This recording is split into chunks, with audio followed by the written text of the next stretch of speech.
Joseph was a firstborn to Rachel and Jacob's 11th son. He was a love child as he was the firstborn of Jacob's first love and wife he dearly loved. Joseph had always been a dreamer, even from his youth. His dreams were not mere fantasies, but vivid glimpses of a destiny ordained by God. It was these dreams that had stirred jealousy in his brothers' hearts, leading them to sell him into slavery in Egypt. Yet, despite his many trials, Joseph clung tightly to the belief that God had a greater plan for him. What could this plan be? Would it ever come to pass?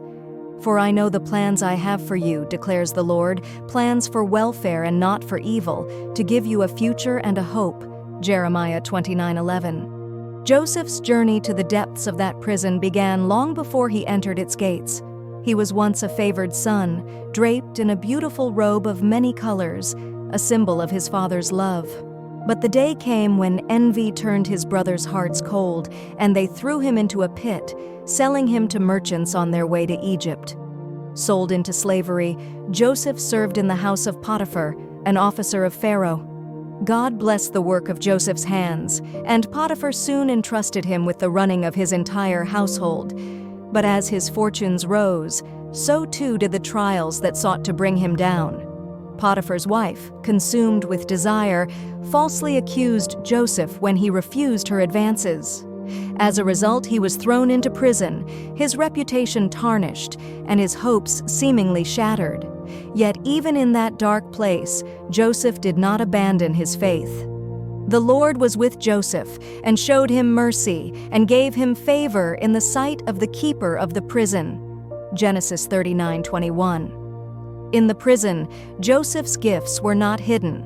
God was still with him, granting him wisdom and the ability to interpret dreams. One day, two of Pharaoh's servants, the chief cupbearer and the chief baker, were imprisoned alongside Joseph. They each had troubling dreams they could not understand. Joseph, recognizing an opportunity to serve God even in his lowly state, offered to interpret their dreams, crediting God as the true source of wisdom. To the cupbearer, Joseph foretold a restoration to his former position, but to the baker, he spoke of an imminent end. As Joseph had predicted, both outcomes came to pass. Despite this, the cupbearer forgot about Joseph, who remained in prison for 2 more years. "Do not interpretations belong to God? Tell them to me, please." Genesis 48. Then one night, Pharaoh himself was tormented by dreams that none of his wise men could interpret.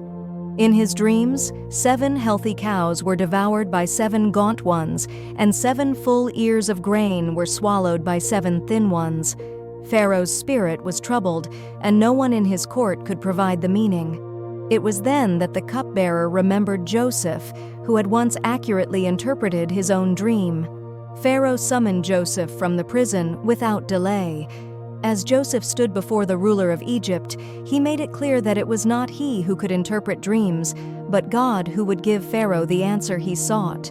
With divine insight, Joseph explained that the dreams foretold 7 years of great abundance in Egypt, followed by 7 years of severe famine.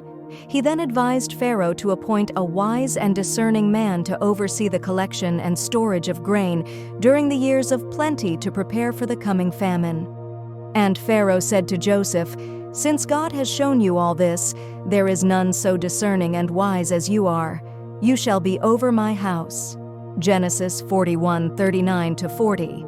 Impressed by Joseph's wisdom, Pharaoh elevated him to the position of vizier, making him second only to the king in all of Egypt. He was given a royal signet ring, fine linen robes, and a chariot to ride throughout the land as a symbol of his authority. Joseph, once a slave and a prisoner, was now a ruler with the power to save nations. He faithfully oversaw the collection of surplus grain during the 7 years of abundance, storing it in preparation for the famine. When the years of famine arrived, it affected not only Egypt, but also neighboring lands, including Canaan, where Joseph's family lived. Desperate for food, Joseph's brothers came to Egypt, unknowingly standing before the brother they had betrayed so many years ago. "You intended to harm me, but God intended it for good to accomplish what is now being done, the saving of many lives." Genesis 50:20. Joseph's brothers did not recognize him at first. He tested their hearts to see if they had changed since the days of their betrayal. When he was convinced of their remorse, Joseph could no longer contain his emotions.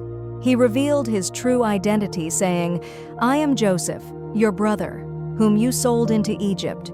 Overcome with grief and fear, his brothers fell before him, expecting retribution. But Joseph extended forgiveness, assuring them that God had used their actions to bring about a greater good. With tears of joy, Joseph embraced his brothers, and they were reconciled. He invited his entire family to live in Egypt, providing them with the best of the land during the remaining years of famine. "Do not be distressed or angry with yourselves because you sold me here, for God sent me before you to preserve life." Genesis 45:5. Joseph's story is one of extraordinary faith, resilience, and divine providence. It teaches that God's plans often unfold in mysterious ways, and what may appear as setbacks can be steps toward an even greater destiny. Joseph's life, from the betrayal of his brothers, through the trials of slavery and imprisonment, to his ultimate rise as a ruler in Egypt, reveals the power of faith to transform the darkest circumstances into opportunities for greatness. And we know that in all things God works for the good of those who love Him, who have been called according to His purpose. Romans 8:28. This narrative not only highlights Joseph's remarkable journey, but also serves as an inspiration to all who face trials, encouraging them to hold steadfast to their faith and trust in God's timing.